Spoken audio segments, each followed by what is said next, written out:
TDs. Opposition think they gon' win, well, we gon' see. People say there ain't no I in team, but if we go to adding. Hello, everybody. Thank you guys so much for tuning in to yet another Monday with little old me. I really appreciate it. Welcome back to LacedUp Live, everybody. I know it's a little bit different right now because Coach Dub isn't quite here yet, but he'll be here. I promise. I promise. He will be here soon. But until then, you got me, which is perfectly okay, which is going to be okay because why the hell not? So, welcome back to LacedUp Live, and I have some very exciting news to start off today's episode. LacedUp has its very first sponsor. Yay! We can cheer in the comments. Everybody. LacedUp Live finally has its first sponsor of the season, y'all, and that is Better Bets. Better Bets VIP. That's right. I'm so excited to tell you guys about this. I have got a hook up for y'all. LacedUp is partnering up this season with BetterBets.vip, one of the most reliable sports handicappers in the country, and it doesn't cost you your whole bankroll to get on board. LacedUp, I've totally messed this up. We'll get better at this.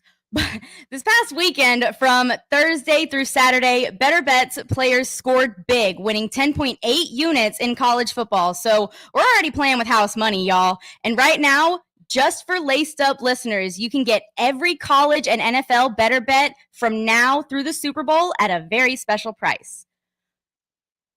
Regular price for all college and pro bets is $500, but if you head over to betterbets.vip, the link is in the description box below, /LacedUp, you can get my special offer of 25% off your full membership price. Every pick now through the Super Bowl for only $375.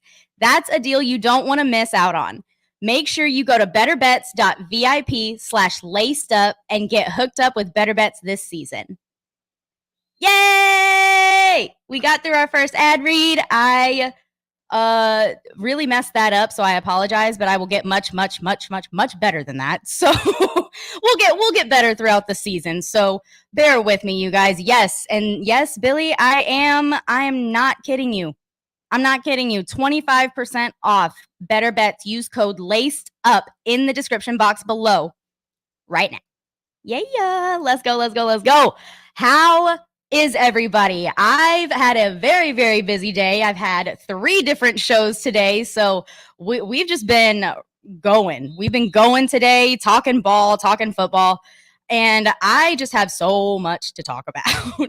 I want to start off this episode by talking about Colorado State, talking about what we saw this past weekend. I'm going to go over a few of my opinions based off of what I've seen. And whenever Coach Dub gets back on here, he will kind of go into his opinions. I know he was the one that was a little bit tougher on us whenever we were doing our season predictions. So I'm very interested to see what he has in store for us today. Because like I said, all of this is 100% authentic. We talk about discussion topics. We talk about what we want to talk about on the show beforehand, but we don't really disclose anything like that.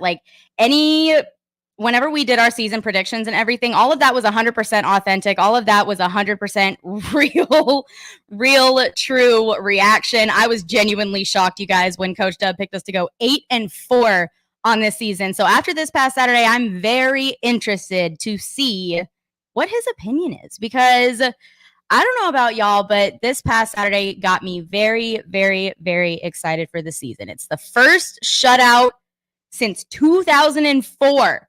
The very first season opening shutout since 2004. Let's just take a second to process that. Okay, moment of silence. Anyways, just wasn't even fathomable, because over the past decade, we have had such issues in the non-con. You know, I know all of y'all remember Maryland back-to-back.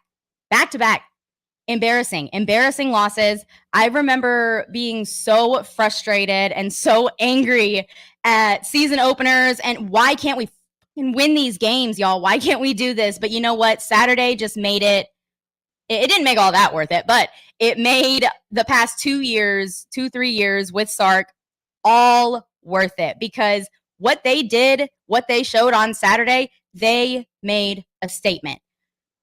First quarter started off a little bit slow. First couple of drives, obviously, Quinn's meshing with his receivers. You got the running backs. That's the whole room is kind of all up in arms right now. So they're still kind of working through things. They're still figuring things out. They're still, meshing and gelling. So the first couple of drives makes a little bit of sense to where it could get a little bit of a slow start. But after that, Quinn and the offense got rolling. I was so impressed with Quinn.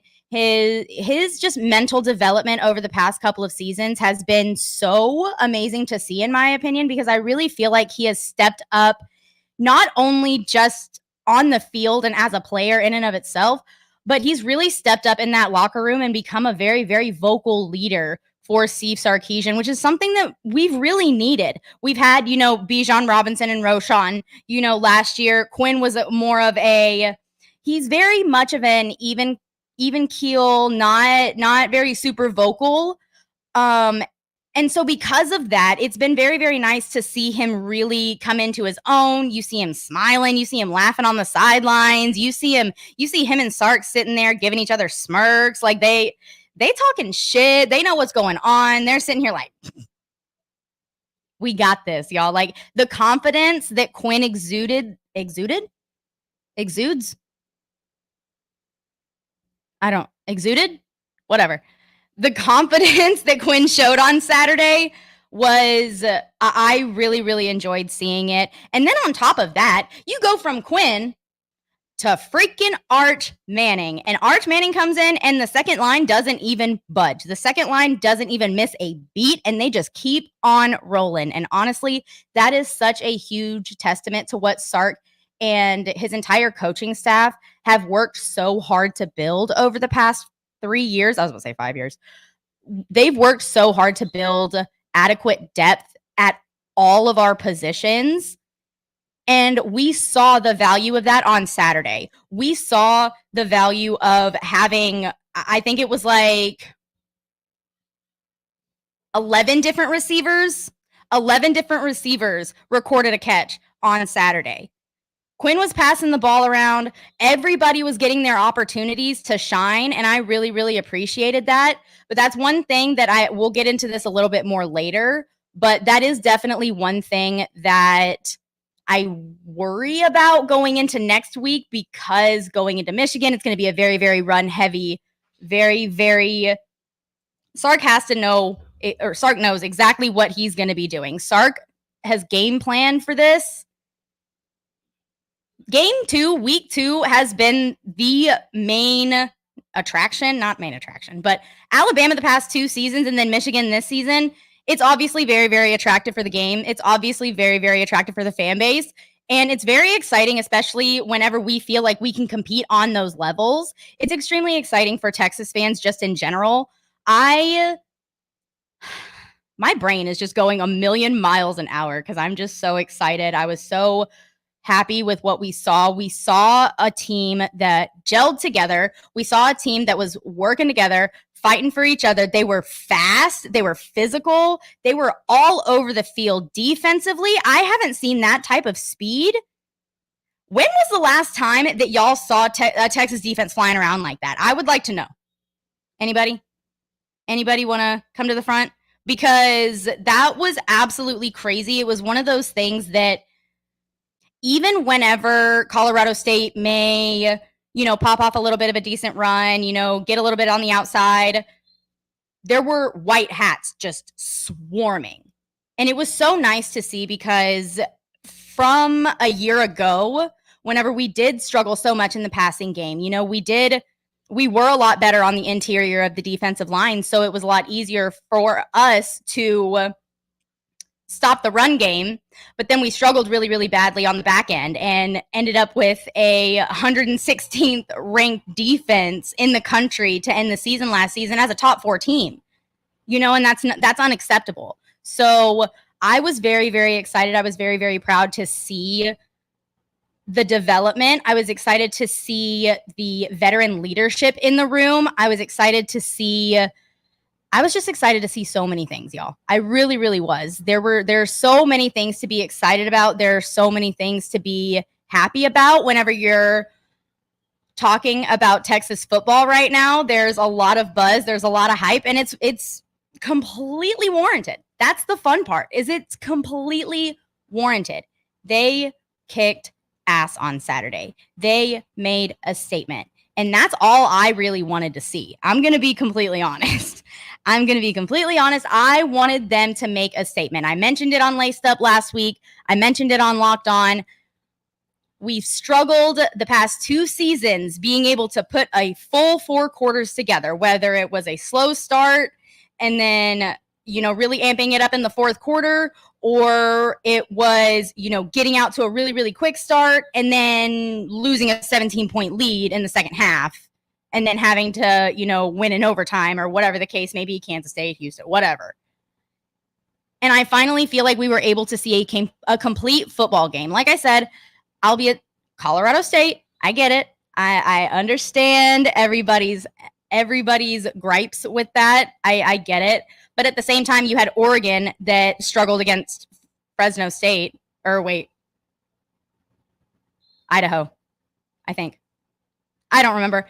Anyways, either way, you had big name programs all over the country that are struggling with teams that they shouldn't be struggling with. And Texas was not one of those teams. Texas was not one of those teams. And that is crazy, because even with Rice last year, you guys, we got off to a slow start, and we were going into the Alabama game wondering whether or not it was actually going to be as good of a game as we expected, especially it being in Tuscaloosa. So I was just very, very excited. I was very proud to see from top to bottom the speed, the physicality, the energy that they were playing with.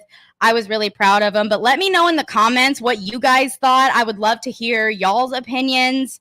I will say, if we want to start getting a little bit nitpicky, I would have liked to see a little bit more of that inside zone run. I would have liked to see a little bit more physicality on that interior for the backs, because of the fact that that's going to be a big part of the game next week. That's going to be a big part of what Sark wants to do. I think next week this upcoming weekend is going to be a very, very, very run heavy game. I think it's going to be fairly low scoring, but I think it's going to be a battle of the defenses and which defense can stop the rushing attack of the other offense. And I think that's going to be such a big priority for us that I wish I would have seen a little bit more from the backs in that perspective. We saw how well they were able to travel from east to west. We saw how well they were able to catch passes out of the backfield and be an extension of that run game. But I guess I just would have really liked to see a little bit more of, like I said, that interior zone run, a little bit more physicality for those backs headed into week 2. But like I said, that all of this is just getting nitpicky. I mean, you win 52-0, and what can you really say? Obviously, we're not perfect. We have our issues. We have holes. But I will say the holes that we had last season are no longer here, and that back end of the defense is scary. It is scary good, and I am so excited to see what they're able to do and how they're able to handle the passing game of the Michigan Wolverines, because if we're being completely honest, that passing game, I don't know if y'all watched that game, but that passing game was rough. That passing game did not look good at all. And honestly, it didn't matter. It didn't matter which quarterback was on the field. Neither of them were able to really get that offense going in the way that they wanted it to go. And honestly, I wasn't super impressed with their run game either. Donovan Edwards and I'm blanking on their running back 2's name, but both of them were able to provide the offense that they needed to win the game, but I don't think that they were as productive as they probably should have been, especially against the inferior opponent that they played.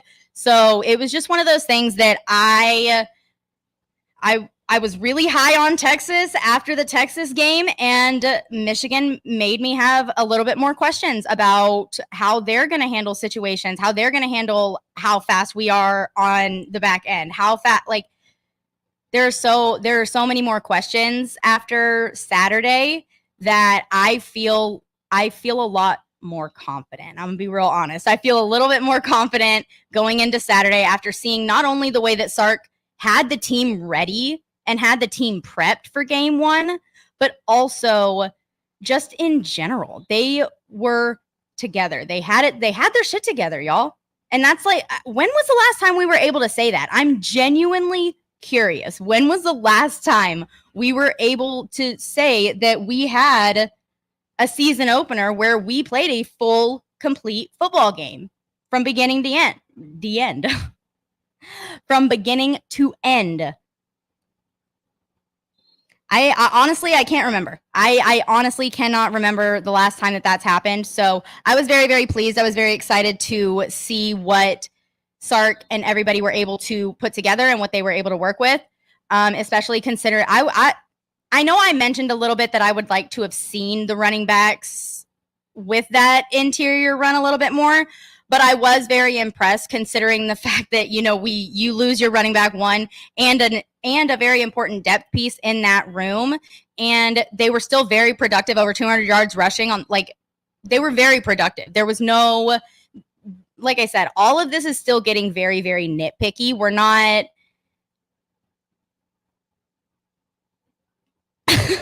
we're not gonna, like, I don't have any serious complaints. There are some question marks that I still have. I would like to have seen a little bit more production off the edges.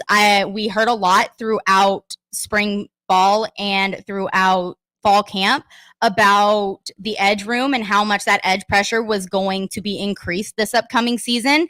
And we ended, Saturday with no sacks. So I definitely expect that to be amped up this upcoming Saturday. But I definitely expected to see a little bit more production from the edges, especially, like I said, especially considering the fact that we've heard so much about them, so much production, so much physicality. They hit hard. They're in the backfield quick. Like, we hear all the good stuff. I just want to see it. Like, I'm really, really excited to see it. So yes, Coach Dub, it will still be on. He's working on getting it on his phone at the moment. He's having some it's Monday, y'all. We're having technical difficulties. Everybody's having technical difficulties. I apologize. I was on a little late. It happens, unfortunately, but yeah, so I just wanted to kind of give my opinion and my thoughts, but thank you guys so much for coming in and hanging out. I appreciate you guys coming in every single week. Please make sure you are liking, commenting, and subscribing to the channel. If you're watching over on Twitter, please, please, please, please, please head over to YouTube and watch us over on YouTube. We are really trying to build that platform over there, so it would really, really mean a lot to me to go over there and really show your love and support over there as well. Thank you so, so much again. I really appreciate you guys. Like I said, I think Coach Dub is still coming on, but we'll see. We're not 100% sure. Let me text him right now. There we go. But, yeah. Hey, honestly, I'm going to interact with some comments for a second because, period. Yes. 3 shows on Labor Day. I have been a busy girl today. Honestly, I'm really proud of myself because today has been a very productive day and I feel really, really good about everything. So I'm not even tripping. I'm not worried about anything. If Coach Dub isn't able to come on tonight, that's totally okay. Y'all are good. Y'all are stuck with me for the rest of the night and a very special guest later on, but besides the point. So, like I said, I just wanted to thank you guys for coming in every single Monday. I really, really appreciate all of y'all's support. And if Coach Dub is here, cool. If not, cool. But let me know in the comments what you guys thought of the game this past Saturday. I really, really want I really, really want to know everybody's opinions because, like I said, a lot of my opinions are based off of what we've seen and what we know of Steve Sarkisian. We know he's going to come out with a vanilla offense. We know that even the motion that we saw on Saturday was just scratching the surface. We know that, right? Like, we know that Sark was still playing and still working with a very vanilla playbook. He was not opening the chamber for anybody. You know, like I said it, and you guys can see it tomorrow on our Locked On episode, but I am very, very excited to see what Silas Bolden is able to do this upcoming weekend. I'm very excited to see what David Benda is able to do this upcoming weekend, because those are two guys that I feel like are really stepping up their game and have really, really, really come on. And I'm very excited to see what Sark is able to do with Silas Bolden in the offense. But I'm also very excited to see how David Benda is able to really affect the run game, because we saw him on Saturday and there were times that he was hitting that A gap with quickness, with haste. He was in that hoe so quick. So I am very, very excited to see a couple of guys, and I think those guys can really, really have an impact for us. But hello, finally, I've just been sitting here yapping. Yo, what's good? I'm a yapper. I've just been sitting here. I hear everybody. You over here. What's good? What's good? What's good? How are you? You doing okay? Yeah, I'm straight now. I'm good. Word. Let's get it. Coach Dub, you went 8-4 on the season. You said we were going to be going 8-4 on the season. After Saturday, I know it's Colorado State. Well aware of that. I get it. How do you feel? I'm good. And for the record, I know we got to go back. Hey, hold on. Stand on it. Stand on it. Hey, hold Stand on. on it. Hold on, y'all. Wait up. I thought my final was 9-3. It was 8-4? It was 8-4. Oh, all right. I'm going to stand on it then. Oh. I'm going to stand on it. I thought it was 9-3, though. It was not. It was 8-4. Who did I pick? Michigan, Georgia, Arkansas, and Kentucky. No. I switched it. Remember I said I didn't know we had Kentucky at home. But since we got Kentucky at home, we'll beat them, but we'll lose Arkansas because it's on the road. Yeah. You said 8-4. Did I? Yes. We'll have to go back and rewatch it. We'll have to roll the clip. But you said 8-4. I don't remember the games, but you said 8-4. I was bumfuzzled. I was so. I said 9-3, but okay, it's cool. It's cool. I'm standing with that. 9-3. I don't think I would have had that kind of reaction. 9-3, I would have seen a little bit more than 8-4. I'm gonna be honest. But how do you feel after Saturday? Because we don't have to don't feel bad for your pick. Don't feel bad for your pick. I feel the same. No, that's fine. You said, how do I feel afterwards? No, I'm just saying. What did you think of the game? I thought Texas played well. I put it like this. I thought for the first time in a long time, I thought that was Texas' first season opener, the best season opener in a long time. Mm-hmm. That reminded me of when we used to play New Mexico or UNT and beat them. You know what I mean? Because the last few home season openers, we have been too hot, right? You know what I mean? So, Sadie, welcome back to the land of the living, dog. LOL. Flaming our dude, Coach Dub, right now. Look at my dude, man. Flaming. My dude is back. My dude is back. What up, Sadie?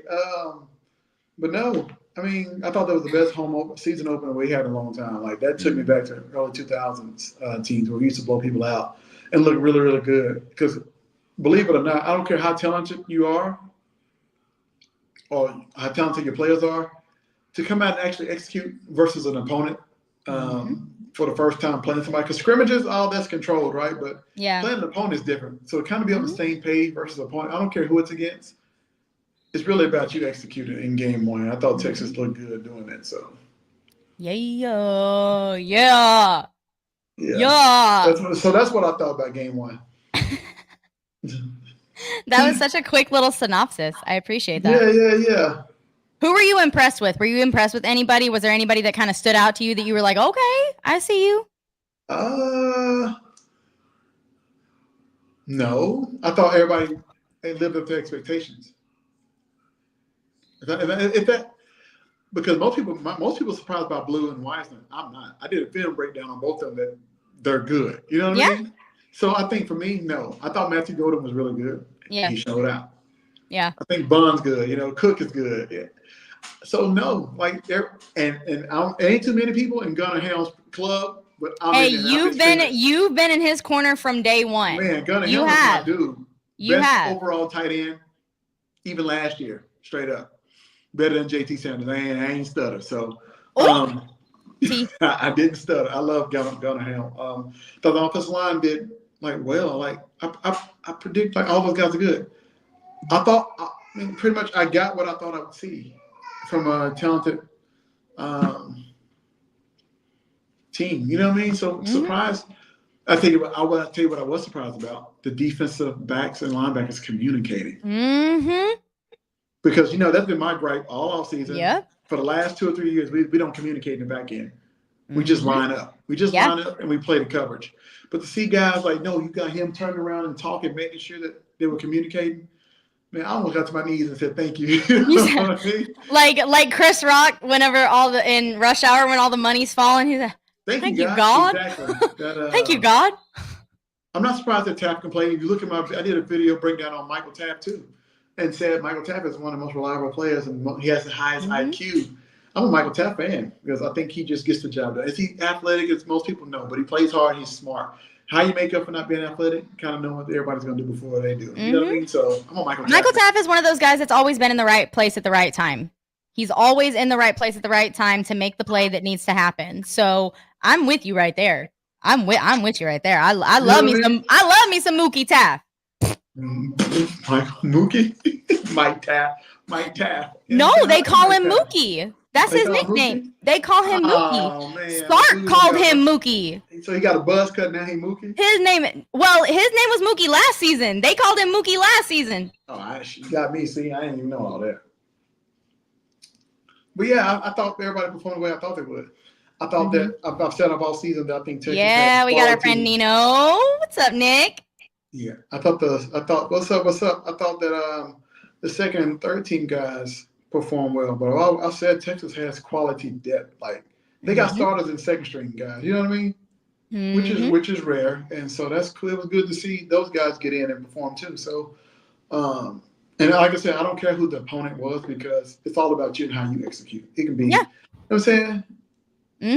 It could have been anybody. Yeah.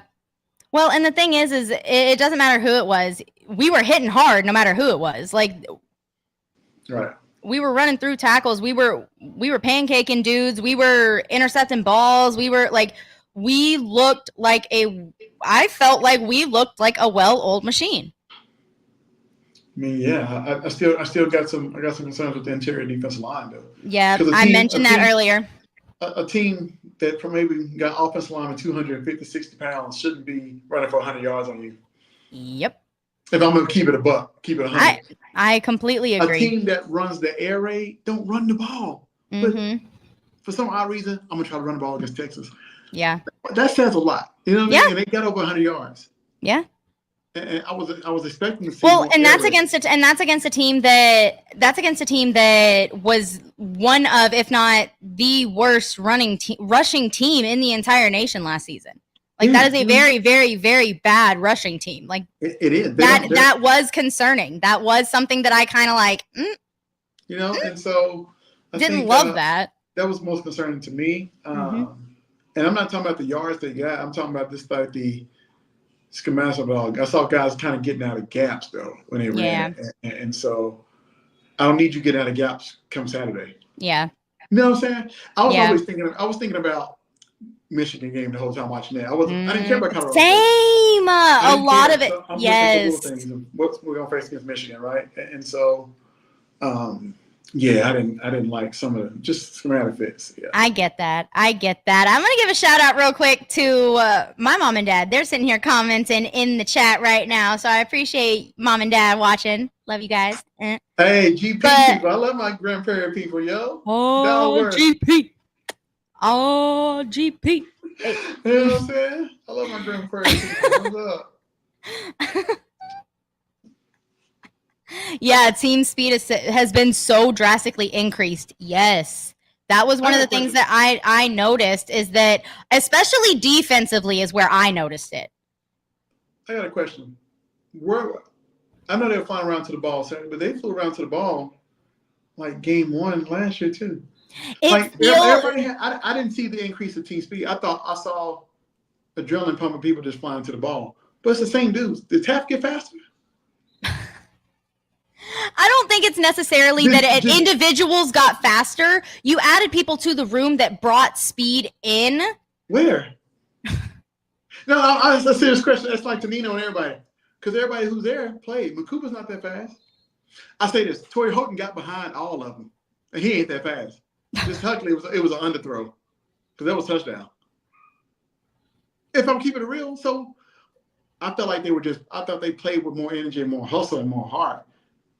But and that may be fair. We'll find out how much team speed has increased as they play teams on their level. How about that? Yeah. Well, and I can agree. I can get where you're coming from with the wait and see type. I get where you're coming from, but at the same time, I think it's very evident. Like I noticed a very big difference in speed, like just in the way that it looked. We were flying around everywhere, and it did not look like that last year. It didn't.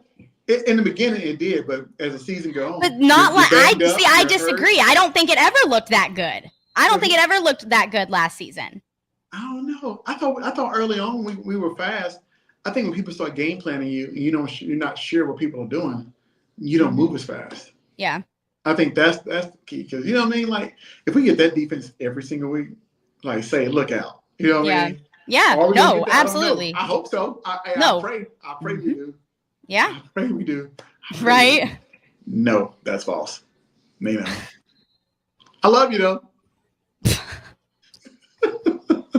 Oh, Thompson? Yeah. He faster than Thompson, but the other one clocked 22 something miles per hour. I love you though, Nino. I love you. So now that we've kind of talked a little bit about Colorado State, we talked about last week, we talked about all of that stuff. Now it's time to start talking about the big guns, and that means we got to bring in our guest.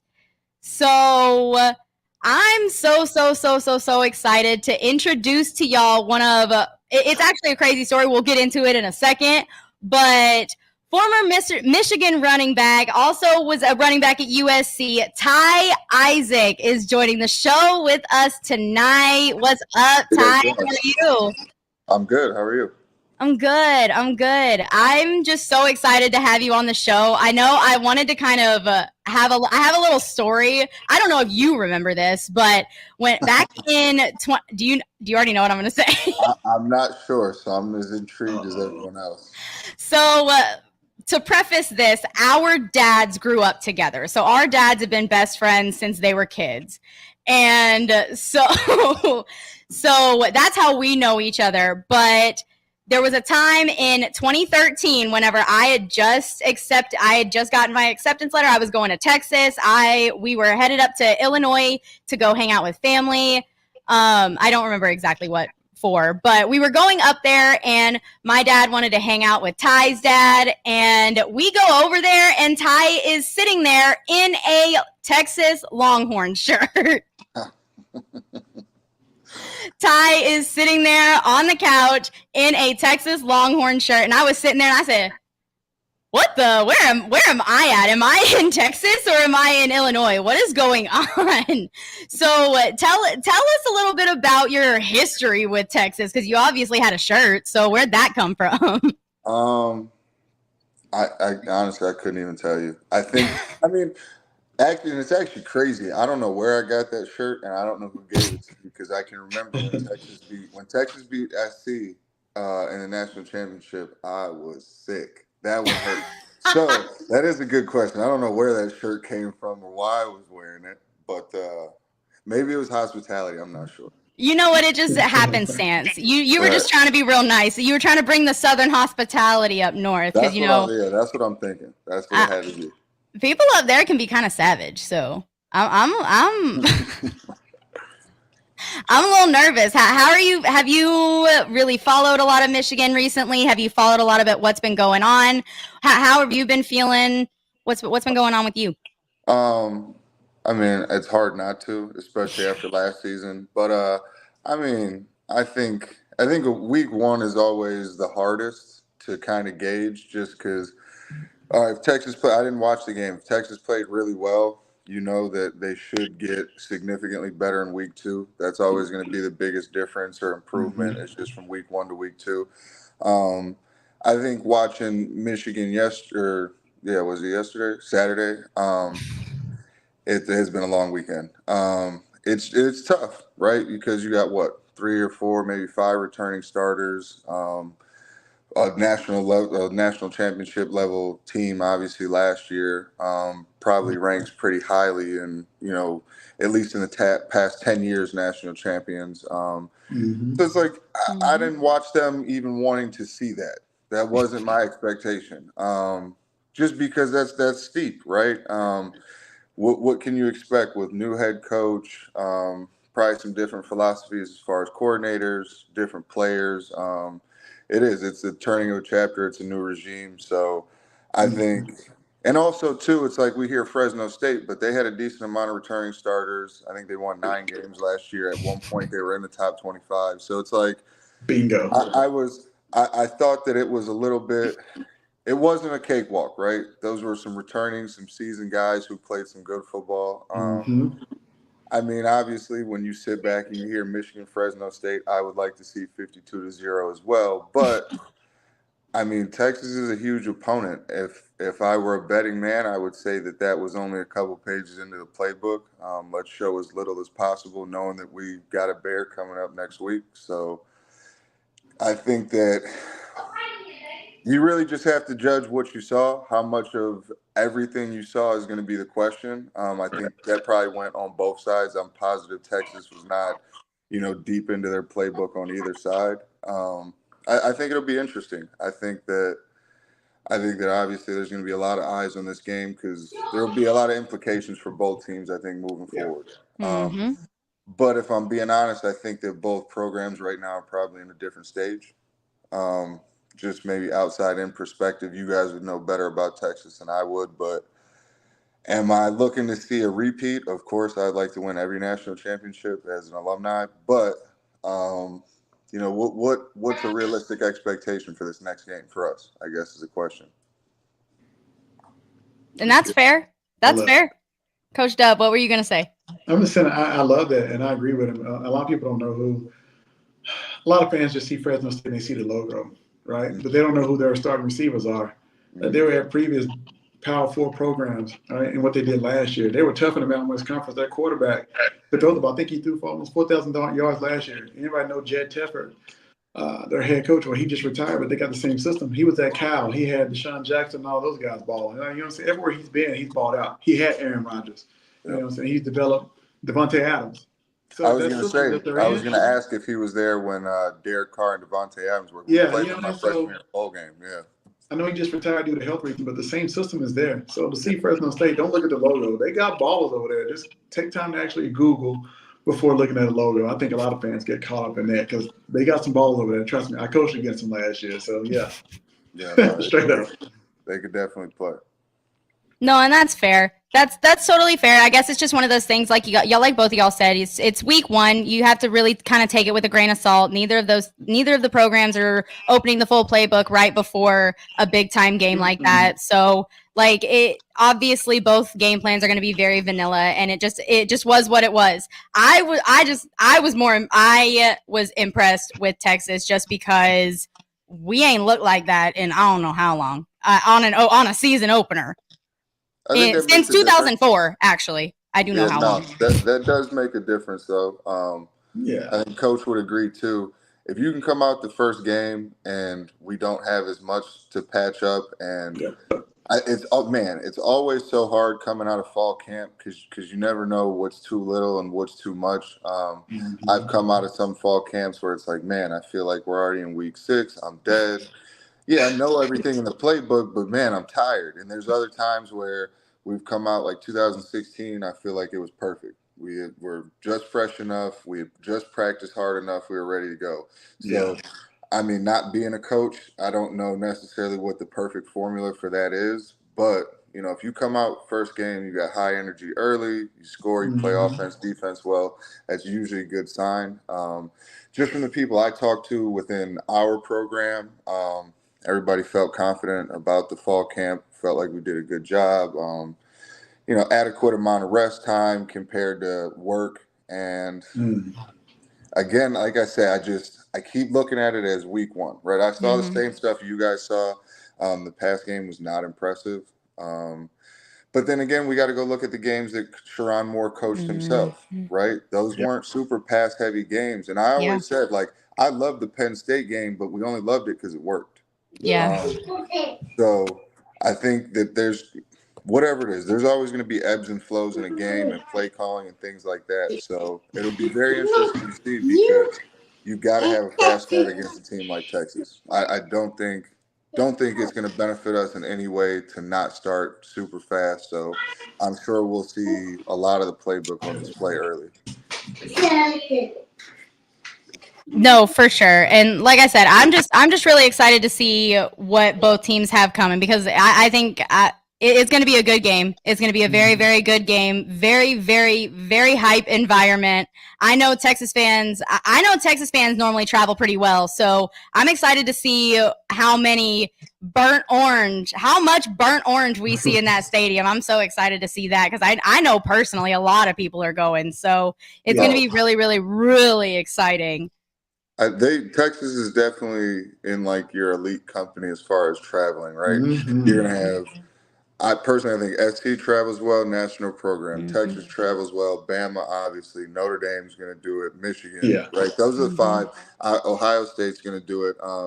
But this will be one of those, I think, marquee matchups. These are like when you cut on. If you were just a random person from another country and you turn on the TV, these are 2 of the most recognizable logos. You got you know what I'm saying? Like most recognizable T and M in sports for sure. Right. Absolutely. So I kind of want to go into a little bit of your playing time and everything like that. What was your favorite moment at Michigan as a player? Like if you had to choose one specific play, one moment, one locker room moment, if you slipped and fell, I don't know. If you had a good time, what? We beat the hell out of Florida a couple times while I was there. And that was like in the peak, like the SEC is the greatest thing in the world. They play a different version of football than we do. Like they were just by far and away the greatest thing in the world. We had no business playing an SEC team and we thumped them. And I am very happy about that. I mean, over the course of 4 years, that's a lot of stuff. I think the 16 season, getting to go down and play in the Orange Bowl, there was a lot of good moments from then. But the ones that I can always, because I did not get to beat Ohio State, unfortunately, part of the regime that went 0-4. So I think, it's just terrible. But sorry, I didn't mean to say that out. I didn't mean to laugh out loud. No, hey, I'm with you because you know what? We got 3 in a row the past 3 years. So there you go. I feel vindicated. Got a national championship out of it. I was the first one to say, like, hey, if we had to lose to them for this to happen, I'm cool. You're like, I'm good. You know what I'm saying? I got to see the fruits of the labor early. I'm good. I'm content. I'm good. I would probably beaten Florida. I know we went down, played in Texas actually, played at Cowboy Stadium. Yep. Oh wait, hold on one second. My dad just said that he went and watched y'all play and beat Florida in Texas. So in Jerry World. That was a fun game as well. Coach Dub. Yo, so you playing under Harbaugh, like how is it like just the mental makeup like of this team? It's always known to be like tough, physical, blue collar type team. Like, what is it like Well, being so you by don't really him and got a his dad. choice. You know what I mean? To get to Yeah. where y'all, play like to game day. Like, how is it going through camp with him? Just how does he build y'all up? Like, how is that? People ask all the time, and you don't really have a choice. I know when he came in, what was that? Like winter 2015 or 14, one of the two, like right in there between like November and January is when he came in, and yeah, it was just a totally different feel. Like he let us know from the jump, like anybody. And actually, I do think that this is good to talk about because Deion Sanders got so much hate when he walked into his room and was basically like, "If you don't want to be here, now's the time to get going." Right. But it wasn't no different when Harbaugh got there. Like he let us know. He was like, "Man, you guys didn't even make a bowl game last year. All I really need is 35, 40 guys on this roster to step up. I don't care who it is, but that's just the number I need. After that, you get in where you fit in." And he meant it too. A lot of guys were weeded out when he first got there just for whatever it may be. And there's a lot required. It's not for everybody, and I think that is why a lot of guys will be successful because you're either going to get better and play or you're going to have to move around or do something, but you'll be in the way of the team. And that's just kind of how he sets everything up. But I liked it. It was difficult, right? But I've always said too, and I think this resonates, like I can look at any practice schedule and that's not going to make it hard. It's the guys who determine the effort we're going to put in. Like, Right. so it got to a point where like, it was kind of like, whatever they put on the schedule, it's on us. But I think he kind of got us to that point where it was like, I know for me anyway, we had spring practices were 4 hours long, not like walkthroughs. And then you were practicing like 9-on-7 for 40 plays, like 11-on-11 goal line. Like, Yeah. you know what I'm saying? So it was kind of Yeah. like, I know nobody else in the country is doing this because I got friends on teams everywhere and they're all saying this is crazy. So like, Yep. ain't no way we're not going to be good. Like we have to do all this anyway. We might as well be good.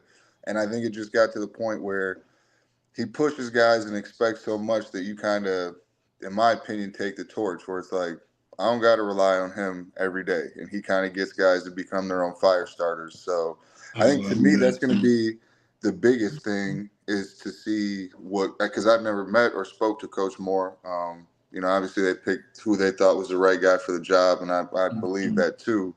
But definitely temperament is one of those things where, he definitely know how to get you going. And like I say, just that expectation is so high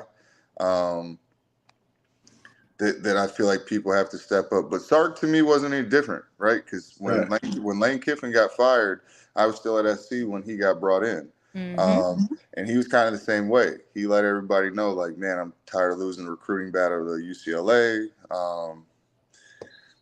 A couple particulars here and there. But basically it was like, hey, if you're in the way, you got to move around. We're going to recruit LA super heavily. We're going to get back to winning. I think every coach does that. And I know it's a tangent, but it was just very interesting to see some of the pushback or whatever you want to call it that Deion got. And I'm like, that's a normal first meeting for a new regime. That's how it goes. Yeah. It makes a lot of sense. It does. Well, because whenever you're bringing in your people, you're bringing in your guys, your coaches, your team, you want to be able to have control over the product that you put out on the field. Yeah, and obviously you have to take into consideration the guys that are already there because it's a very weird situation. It's obviously a little bit different now with the transfer portal. And what? It's just a crazy time right now. It's different. These guys have more leverage than I couldn't imagine as a player. Like, I couldn't imagine it, right? Because I mean, yeah, there's kids on Michigan getting $60,000 a month, right? Mm-hmm. Which I'm more power to them. I'm happy for them, but how different is the dynamic there, right? Because I was always kind of like, I always did think it was peculiar because I'm like, well, I'm basically working for a guy who makes $7 million a year and I make none.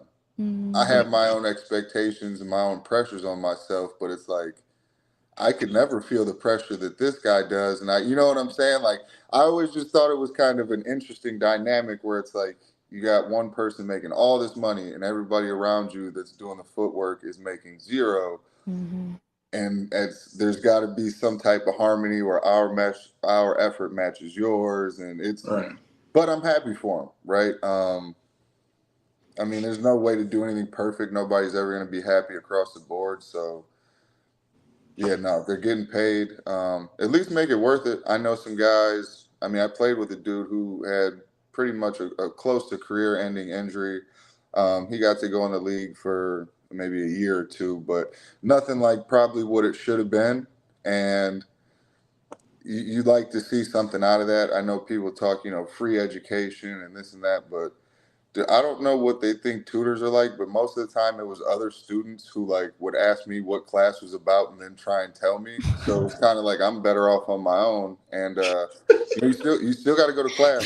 Every class that I had, like there was always regular students who paid for their education in there, so I knew it was legit. Right? Yeah. So, Mm-hmm.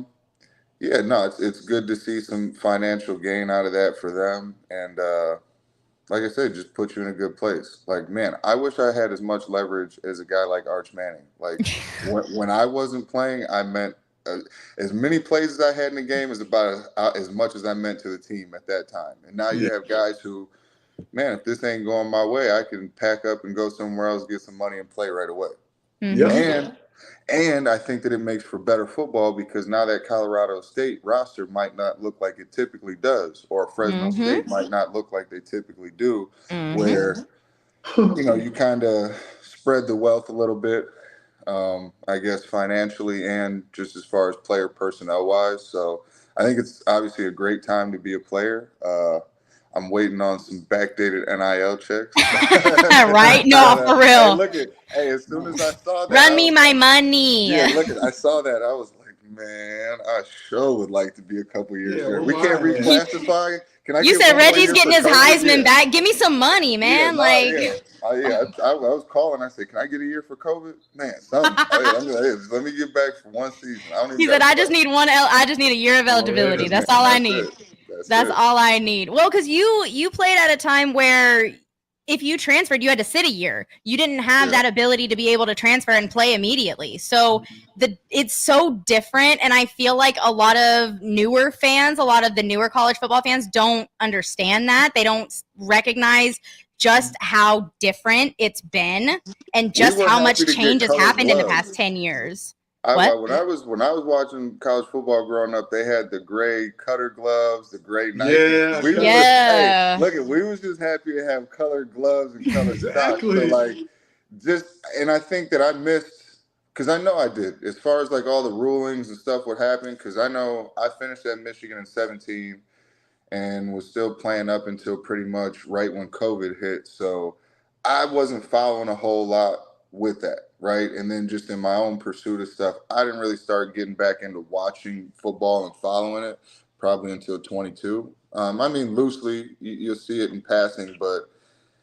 I do. I'm happy for them. I think that it'll be interesting to see how everything plays out because I'm sure they're going to try and get some structure. Because I know the first thing I thought, I was like, you can negotiate an NIL and not have to be, you don't have to do all the things to be an agent, right? So I had guys who had never even been to law school who were essentially negotiating deals the same size as a rookie deal. And I knew at some point, like, just like anything, when it first starts, it's kind of wide open, and then they're going to start putting the clamps on it and tightening it down. So I do like the conversation of like a revenue share between the schools and the rosters, just because, I mean, for a school like Texas or Michigan, man, we get to pay a lot more. And because I think my question always kind of was, one of my best friends from Michigan, my first roommate, was a walk-on, but shit, he went to every workout and practice I did. You know what I'm saying? So he was a part of the team 100% as far as I was concerned. So I guess you just kind of figure out what is the compensation going to be for them. Just because I don't care what you say. If your buddy's making 20 grand a week and, you're paying to be at school, and, make it kind of interesting. So I'm curious about that part, but I'm sure they'll get it all figured out. Yeah, there's got to be some sort of regulations. Me and Coach Dub have kind of talked about that in previous shows, just because I feel like, especially even from last year, like last cycle to this recruiting cycle, the way that the monetary value has just continued to rise and rise and rise and rise and rise is kind of crazy. Yep. And it's kind of crazy to me. Just my own logical brain, it's a little. I understand NIL. I love it for the players. I love everything. Well, not everything about it, but I love it for the sport. I love it for the teams. I love it for the players. But in what world is it a good idea to give an 18, 19, 20-year-old kid millions of dollars? So I think the scale now is bigger, but I think it's better than the alternative. Like, dudes were getting paid. I mean, when I was playing, dudes were getting cashed out. Like, that was never in question. Bingo. But That's true. But it was, you know, and I won't. Then we lost him. No. Oh, his phone may have went dead. Oh, I know. so, There he goes. Yeah, somebody was calling me. So like I said, at Michigan, I don't know. I can't say who was or was not, because I really have no idea. But just in other programs I was familiar with, it becomes kind of tough when you only got a small handful of guys getting it, and we all know it. Yeah. So it's double-edged sword, because it's the levels that it's at now and the amount of guys getting it is different. But I think, your top 10 players on a roster, I mean, even if it wasn't necessarily 100,000 in a year, there was perks and benefits to being the guy on every team, right? Yeah. I can remember it wasn't too many people. Like when I went to the Nike opening camp going into my senior year, it wasn't too many dudes in that top 100 that weren't getting a nice little kickback from something from somewhere, whether it was alumni that want to take you out and give you an envelope, or they leave a bag in one of your rooms on a visit. Man, It was I mean, it's a real thing, but I like it better now, because it also takes some of the leverage away from those adults that were doing it, where it's like, well, we're giving you all this, so this is the expectation. Now it's like, well, it's all out in the open, right? And I've been watching it, and I actually love it. There's people, bitching and complaining these college kids shouldn't get paid. They're not doing this and that, and blah blah blah. It's like, man, put yourself in a position to get paid to do it. Get yourself to that place where you can get paid to do it, and tell me you wouldn't take it. You're crazy. If they can make 10 million in a year, 20 million a year, go get it.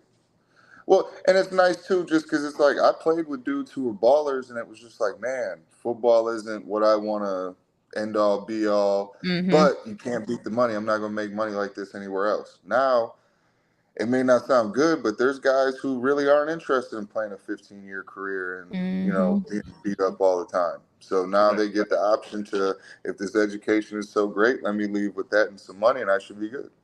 Yeah. I agree. Yeah. Those are that's a very good perspective, because it's very easy to sit and say, like, as somebody that has not been involved in football and NIL and anything like that personally, obviously. It's something that I just see what the numbers are. I just see what all of everybody is sitting here saying. There's so much going on with NIL. And I just think that if you don't start trying to figure out some form of regulation, it could get out of control. And I love college football so much, and I just don't want it to just end up being just about the money. And that's just what I'm nervous about, which I get. It's too late. I know. Go look at those $150, $200 million facilities that are getting put up to recruit kids. Right. Yeah, this to me right here is just something that comes along with it, because there's a lot of people way higher than the players. Like, if they can give a player $1 million a season, what do you think they're getting? You know what I'm saying? So like, to me, it's already now, yeah, maybe if it was 30 years ago and it wasn't a race to have, multi-million-dollar everything to attract the athlete. But I mean, it kind of gets to the point. I remember thinking that. I'm like, damn, like I'm from a pretty regular home in high school, and I'm going to all these colleges. When I would tell people, I'm like, it's hard to make a decision. They got endless amount of money to impress somebody who ain't never really seen shit. You know what I'm saying? So like, Yeah. yeah, no, I think now it kind of levels the playing field, right? And then you really find out how much does somebody want you. We can Yeah. put a dollar amount on it. Mm-hmm. Yeah. Touche. I Touche. love it. Speaking the truth, I love this. I know. Hey, that's why I was so excited to have these conversations and to bring you on, Ty, is because you have such a unique perspective, and it just made so much sense with Michigan coming up next week. I was like, my dad brought it up, and he was like, I'm gonna call Ty, and I was like, duh. Why did I not freaking think of that? I should have thought of that. Because you need to listen to your dad more often. See? No, don't do that. I know Don't do that. Do not do that. Do not boost his ego like that at all. He does not need that. But I really, Coach, did you have any other questions or anything for Ty before we head out for the night? Nah, man. Look, the only question I asked him, he kind of answered it and gave me more. Because I think we're both, like he said, I'm waiting to see us run more and kind of continue that same kind of off-season tough grit. Okay, so I got a question for you then. Did you watch the game, I assume? I did. What did you think about the defense? Because I know, in my personal opinion, this season we're gonna go as the defense goes, right? Yeah.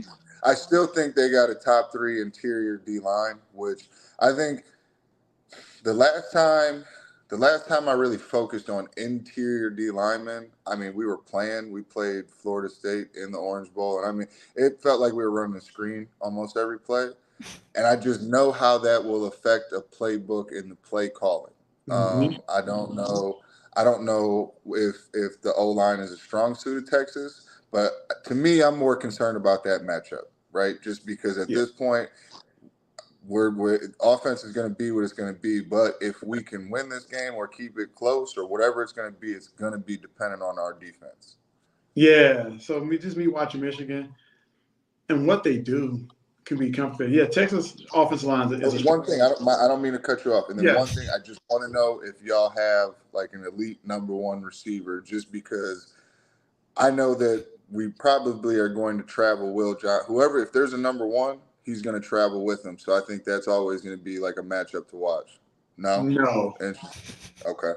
No, it's a collect. All of them are really good. We're deep. Okay. We're deep at the receiver position. And that's just as big of a problem too. Probably worse sometimes. Kind of like what you said. I think the biggest thing is Texas. Yes, the offensive line is a strong part of the team, right? But what Michigan does on defense, and we didn't see this in game 1, all the simulated pressures that they bring. They show 6. You don't know who's coming, who's dropping. Texas has struggled going against people who run different games on the defensive line. Everybody we play. Washington, we struggle. Oklahoma, when they run games, we struggle. We get sacked multiple times. And Michigan's one of the best at doing it. You don't know who's coming. Like, you know what I mean? And so that's going to be the thing I'm interested in seeing. So we might have to get quick passes because we're so worried about those two. You got 6 people at the line. Who's coming? I think you saw it against Alabama in the playoffs last year. So that's why Michael Penix struggled. Like, he didn't know who was coming. And he kept getting hit, And so, because I don't know much about Wink Martindale. I guess that was more so my question. I know that typically when you get coordinators like that who like pressures, like that middle of the field is going to be open 9 times out of 10, unless once you start scheming it up. But I mean, I know I watched for the most part when Fresno was moving the ball, it was on 3-step drop, quick routes going over the middle, some drags, post, stuff like that. Yeah, that's their offense too. They're just a quick West Coast type of team. That's what they do. If you watch the Ravens over the last couple of years, he coached that. He was linebackers coach. So what you see what the Ravens do, you're gonna see a lot of what Michigan do there. They're gonna bring a lot of pressure. You may leave the middle and leave some guys. They may run a lot of cover 0. People just got to get to their spots and drop and attach themselves to guys running. We're not a team that runs a lot of mesh. Maybe we mix that up and run a lot of drag routes this Saturday. You never know. It just has Clark's MO. You know what I mean? Because he's a West Coast guy too, essentially. So I don't know. It's gonna be a good chess match to kind of see. So the only thing I can think, like when we had Don Brown, even in like spring ball or fall camp, if they would introduce a new blitz or just even a package where they were running some different looks out of it, Mhm. it'll throw you off if you've never seen it. So that's why I go back to we probably didn't show a whole lot in week one. I would like to see them mix it up with some different pressures, move the safeties around. Um, and when I was watching, I was like, okay, this is very bland. We're trying to get home in Yes. Mm-hmm. 4, maybe Yes. 5. This is, you know what I'm saying? Entry level defense. This It team Mm-hmm. was. is week one, and we just put pads on in fall camp. This is the playbook we're running. Yeah. No, So you're absolutely right. So one of the corners, Ricky Johnson, I coached him. He played at UNLV last year. He transferred to Michigan. So I've already talked to him. It's like, man, we ran 1 and 2 coverages. Like pretty much, we called vanilla yeah, base. That was it. So well, you because I looked at a couple like safety movement. And I'm like, oh, okay. You know what I'm saying? They're pretty much showing what they're in. There's not a lot of movement. I didn't see if there was some corner cat calls. Very few. You know yeah, what I'm saying? Just very not crazy blitz packages. It was just very bland. it was very bland. And so and it was bland offensively too. Yeah, I think Well, this. so part of me, I feel like, was it intentionally bland? Or, because, I mean, if we're being real, like, we look at J.J. McCarthy, excellent player. I mean, his record speaks for itself. But how many games did he have to win throwing the ball? And this is as a fan, right? But, I mean, he didn't make many mistakes, but there were very few games where it's on your back, we got to throw to win. Right. So part of me was saying, hey, you know that's the type of offensive playbook that we have anyway. And then another part of me was, well, what if we do have to get in that, right? Because you guys get up 10 points, the play calls change, right? I'm not running the ball on 2nd and 7 like I would if we're up 7 or Right. 3 or to even. It just things start changing. So Yeah. like I said, it'll be very interesting. And as much as it is, well, I'm positive. I'm positive that Texas and Michigan probably had a period for each other last week in practice. Yeah. Yeah. You know what Since I'm the saying? summer, Just man. Yeah. something where we could practice against their defenses and we could do plays that we're actually going to run against them. So I think that's the only thing you got to worry about. You know you're going to improve from week one, but make sure that we want to do some good installs, good third down, short yardage, goal line packages, but not on the cusp of putting in too much where now we're thinking when we're playing. So But I think we see more Alex Orji on Saturday too, running the ball. So he You might be think? he might be a wideout Hey? too. I'm telling you. I want to see him throw the ball because I mean, just from my perspective, and even as a player, I mean, I can't tell you how many times I was in, and just based off personnel or formation, like they know what we're doing, we know what we're doing. You just gotta stop it. Yeah. I would just hate to see him get pigeonholed basically into a running back where he's just a wildcat guy. So maybe we didn't throw the ball with him to be, so, and that's the only thing I could say because I'm like, man, at this point, if he's going to have 2 pass attempts and he's just going to go get beat up running the ball, make him a running back and put a fullback in front of him. Yeah. I think you'll see him throw more on Saturday. And me knowing Alex since he was like 8, that's all he did. all he did was work on his. Is he a Texas guy? Yeah, Texas guy. Yeah. Okay, cool. And so, I mean, I mean, athletically, I mean, he's a dog. It's very obvious. I remember watching him in last spring game. Like I said, I'm kind of like cut him loose. If he's got the skill set, let him go do it. I agree. I can't wait. Man, it's gonna be a good game. I can't wait. I'm excited for it. It's going to be a very, very good game. I can't wait. Atmosphere-wise, it should be excellent. I plan on going up. Ooh, hey. I don't have a good enough excuse not to go. And I'm not going in November. Like, so that's out when people are like, man, can you get Ohio State tickets? Like, I can, but I'm going to be at the house. Yeah. You know what I'm saying? Like, yeah, I did 4 of them. I'm good. I don't want to be cold watching the game. That's fair. I wouldn't want to be cold watching the game either. The hell? And I do have to say, yes. Playing Michigan last year, because I coached at UNLV, it was like the best atmosphere. Like man, I hope the Texas players don't start looking around like, yo, because it's like magical, man. So I'll tell you this. I think that, and this is just my personal perspective, I think when you're at a big program, right, like a home game at Texas, even a home game against a Colorado State is probably going to be more jumping than most of your mid-major schools on a regular basis. I think that they're a big enough program. Like I remember in 2011, I was getting recruited. It was a huge recruit weekend. We went to Notre Dame. They were playing SC. SC came in there and thumped them. And it was just one of those deals where you could kind of tell, like, stage ain't too big, lights were not too bright. Like this is what they expected. So like I think that portion of it, I don't think this would be right within both schools' wheelhouse. I don't think anybody should have the deer in the headlights. It's early in the season. Non-conference schedule, you should have one, there's going to be a bear in there somewhere.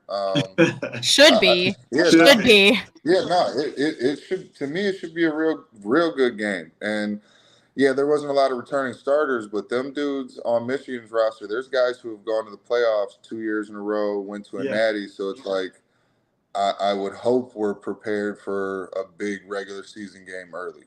I would hope. I can't wait. I'm pumped. I think, and for you too, I think, Coach, I can't make this week way too big in practice either. Like I need it to be, standard order operating procedure, right? Yeah, I know Monday we're coming in, we're watching film. It's going to be light. We're probably not going to have the pads on. Let's get the blood moving again. Tuesday we're getting after it. 9 on 7. Let's go. This is Tuesday, Wednesday. By Thursday, I feel like as a team, you know where you're at. Because if Tuesday didn't go good and Wednesday was shitty and now we're at Thursday, you're not going to get it back. Nope. So I think right now, these next 3 days are going to be big for both teams, but I think both staffs should know by Friday morning where they stand. Agreed. We do have a comment asking for you to give us a score prediction. So do you have a score prediction to think of for right now? How are you feeling? I'm thinking 31-28. And you don't got to ask which way I'm going.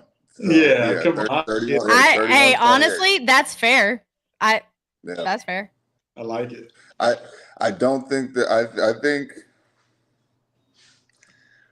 we got to see something on offense before I could say there's going to be that much more separation. But I do think it's going to be a dogfight.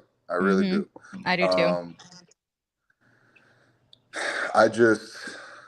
Like I said, I didn't watch Texas' first game, but I know for us, man, no matter what point of the game, I would not like to see a lead if it goes against us be more than 7 or 10. Anything after that, it gets tough. And then if you're playing a really, really good defense, if they're bringing a lot of pressure and getting home, it's going to be tough to sit back there and throw three times, first down, second down, third down. It just makes it more difficult. So we got to have a quick start and,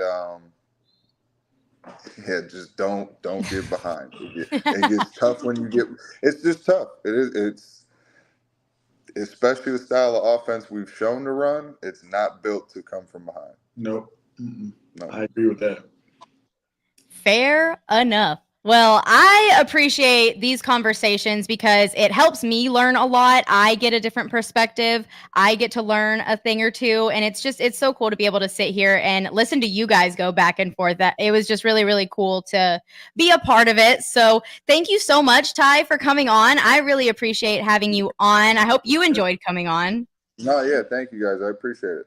Of course. I hope you enjoyed the conversation. And I can't wait for the weekend, you guys. Saturday cannot get here enough. Hook 'em horns. What time's kickoff? 11. Well, hold on. You're in where are you at? Well, so look at what time zone are you in? So we're an hour ahead, but that doesn't surprise me at all. That's honestly, I love it because you got to think you're still an hour behind. You're gonna get there on Friday. You're gonna be up at the, for an 11 o'clock game, I was rolling out of bed at 7:15. I like that. And I mean, if you played, you know how it is. I'm not trying to sit in the hotel all day for a 7 o'clock kickoff Oh, game. that's You the know, worst. I didn't lay in bed enough to get tired again by the time it's kickoff. So for us, I like that. You know, let's get started early. We'll see. The only thing I will tell you is Michigan, the stadium is so big, it's like a bowl that goes out. So like Mm-hmm. Yep. there's a lot of these stadiums. Like I looked at Texas A&M for that Notre Dame game. I promise you that place is probably deafening because that stadium goes straight up. Mm-hmm. So most of the sound gets contained within it. I still think it's going to be rocking. I think it's going to be a super lively crowd. Be interesting. Like I said, it doesn't surprise me that Michigan picked that at 11. Most of our, you know, if we were playing a tough Yep. team or something like that, hey, make them uncomfortable. Mm-hmm. Any little anything, it sounds crazy, but I think especially from playing and like being on one of Harbaugh's teams, like I look at stuff like that now. Like I help out with a 7-on-7 program. And there'll just be like little things I tell them to do or to be looking for, and they'll look at me like this dude is tripping. I'm like, trust me. Like if we had pads on, I'd have even better stuff to tell you. But just trust me. You know what I'm saying? So Well, I mean, it's kind of like be a Texas good on the game. heat front. It's kind of like Texas on the heat front, where we like down in Austin, we provide that 90 plus, 98 degree plus, 100% humidity degree weather that Oh yeah. feels like freaking Satan's ball sack. So Yep. it's Well, yeah. If I was playing a California team, yeah, you guys are Mhm. getting a 5 o'clock midday game. Yeah. Oh, definitely. Oh yeah. Yeah, I Yeah. mean that's part of it, right? Home field advantage. You got to use what works for you. I mean, Mhm. I know I wholeheart. If it was up to me, if we play UCLA and USC late in the season, let's do 7, 8 o'clock night games in November. Mhm. Straight up. Yep. That's Yeah, real. That it's makes not supposed to be easy, man. Yeah, no, it their ain't supposed fans to would be be easy. so You have to work pissed. for it. Hey, that's part of it. It My is. freshman year, we played Colorado 7 o'clock, 8 o'clock night game. Like the second to last game of the season, so like mid-November. Miserable. Terry, you can't breathe. That's the real thing. So you're up there, you can't Yep. breathe, and you're cold. I was like, man, get me out of here. You're like, ASAP. this Oh, is yeah, I'm ready to ass. go. Yeah, I'm ready to go. That's funny, but true.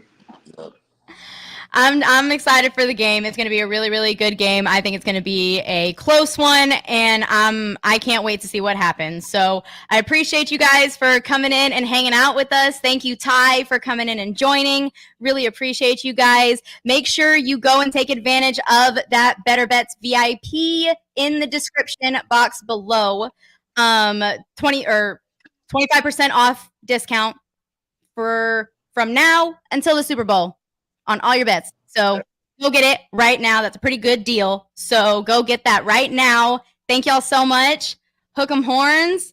We will see y'all Saturday. Aw, 15-yard penalty. Penalty. I had to. Automatic I'm sorry. first down. I like this guy a lot, man. I had to. You had to. You had to. Hook 'em horns, y'all. Thank y'all so much. I see. Thank you, Laci. Defense flying to the ball like vultures. Y'all got to pray. Shoot it out like John Wick. Tell me what y'all hate for. And I'm finna run a blitz on you like I'm J4. Standing on this championship trophy, I'm like 8-4. Had to do it big. This is it. Farewell tour. Competition sweet like Sade.